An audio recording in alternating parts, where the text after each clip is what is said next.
Hello mga ka-edit. Tutorial na naman tayo. Ito naman ang tuturo ko sa inyo.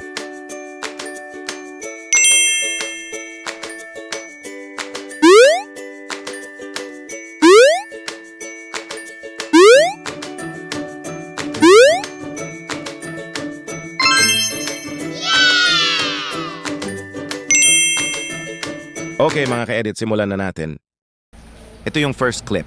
Magdrama lang kayo ng ganito, na parang may pinipili kang damit. Kayo na bahala kung ilang damit ang gusto nyo. Paulit-ulit lang mga ka-edit. Tapos magdrama kayo na may napili na kayo at pinindot nyo. Punta naman tayo sa second clip. Magdrama na naman kayo ng ganito. Same pa rin sa first clip. Mag-swipe naman ulit para may guide tayo mamaya. Tapos magpindot naman ulit.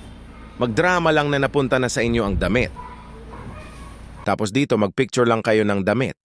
Tara simulan na natin pag-edit. Open nyo lang ang CapCut app at kunin ang na-record. Tapos magsimula tayo sa second clip. Hanapin nyo ang pagpindot pa lang at i-split nyo. Tapos ang sa kaliwa delete nyo. Tapos punta kayo sa mga pictures. I-tap lang ang picture tapos hanapin sa baba ang remove background. Tapos sunod ang auto removal. At i-tap ang check sa gilid. Paulit-ulit lang sa ibang pictures. Tapos pag okay na sa mga pictures, tap ulit sa pictures at hanapin sa baba ang overlay. At kapag nasa baba na siya, drag nyo sa kaliwa. Tapos liitan nyo lang ang damit. Tapos itaas nyo lang. Dito naman hanapin nyo ang tamang pag-swipe ng kamay.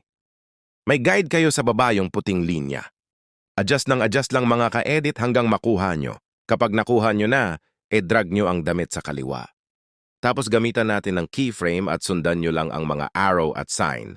Kapag natap nyo na ang keyframe, galaw lang natin kunti ang video. At sunod ang damit, ilagay nyo lang sa gitna tulad nito.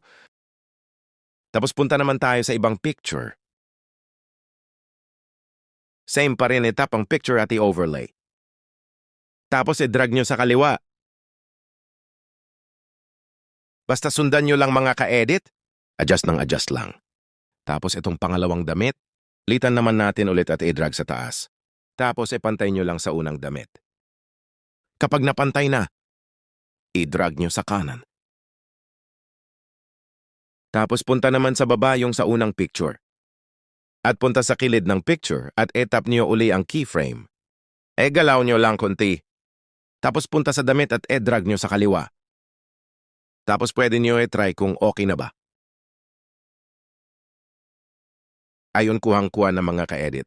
Dito naman tayo sa pangalawang picture. Parihong proseso lang mga ka-edit, gamitan uli ng keyframe. At galaw lang ng konti. Tapos yung picture na tinago natin kanina, ilagay natin sa gitna. Tapos punta sa gilid ng picture. Basta i-timing nyo lang ang pag-swipe. Tapos i-tap uli ang keyframe. At igalaw naman konti. Tapos i-drag nyo ang damit papunta sa kaliwa. Tapos pariho lang ang proseso sa ibang damit. Paulit-ulit lang mga ka-edit. At kung gusto nyo magdagdag ng mga sound effects at music, hanapin nyo lang sa baba ang audio at sunod ang sound FX. Tapos kayo na bahala kung ano ang gusto nyo at maraming mapipilian doon. Dito na tayo sa last part na damit. Hanapin nyo naman ang pagpindot ng kamay sa damit. Pag makuha nyo na kailangan natin split yung video, tap nyo lang at split. Tapos itong sa kanan delete nyo na kasi hindi na natin kailangan. Tapos punta sa last picture, kuha lang tayo ng kunti, mag-split tayo dito sa last ng picture. Lakihan nyo lang kunti para hindi tayo mahirapan pag-tap sa maliit na picture or video.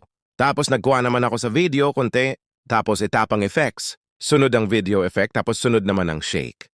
Tapos nilakihan nyo naman uli para hindi kayo mahirapan pag-tap sa maliit na video. Tapos balik tayo sa shake para ma-adjust natin. Dito mag-adjust lang kayo. Sa akin niliitan ko lang kasi sobrang bilis. Tapos punta naman tayo sa picture. Tap nyo ang maliit na picture.